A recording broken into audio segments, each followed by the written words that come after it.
That's a great question. Let me talk about the strongest orcs in Middle-earth. I will like to say, however, that the majority, 95, 6, 7% of the orc population aren't great fighters. If you put them up against a well-trained man, elf, dwarf, they will fall. That's mainly because Sauron and Morgoth's plan when it came to orcs is not how good are my fighters, it's how many fighters do I have. Which is why in like the Battle of Pelennor Fields or Helm's Deep, there are legions of tens of thousands of orcs. Now that's not to say there weren't any orcs who were dangerous, because there were. First of all, the Uruk-hai, obviously, who are like super orcs, all automatically very dangerous. The orcs who are named in Lord of the Rings, Grishnak, Shagrat, Gorbag, very dangerous.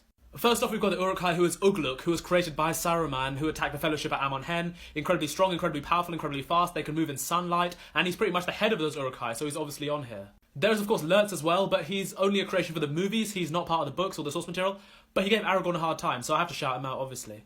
Now, of course, we have to talk about Bolg, the son of Azog the Defiler. He led a force of orcs from the Misty Mountains, which led an assault on Erebor that led to the death of Thorin Oakenshield. Of course, he was eventually slain by the skin changer Beorn, but there is no doubt in my mind that he's one of the greatest orcs of all time. Now, the runner-up spot I'm going to give to the Great Goblin, or the Goblin King. He was, of course, the Orc King of Goblin Town in the Misty Mountains. I know what you must be thinking. Aren't orcs and goblins different things? No, they're not.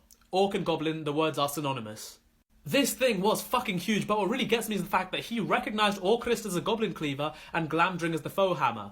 Those are swords of Gondolin from the First Age. How old is this thing?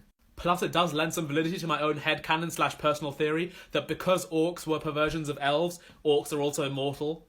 But number one, fuck, it's Azog the Defiler. He was a goddamn menace. He commanded enormous armies. He beheaded Thror, the grandfather of Thorin. He's the strongest orc in Middle-earth, pretty definitively. I would, however, like to mention someone really quickly. Gothmog. Who the fuck was he?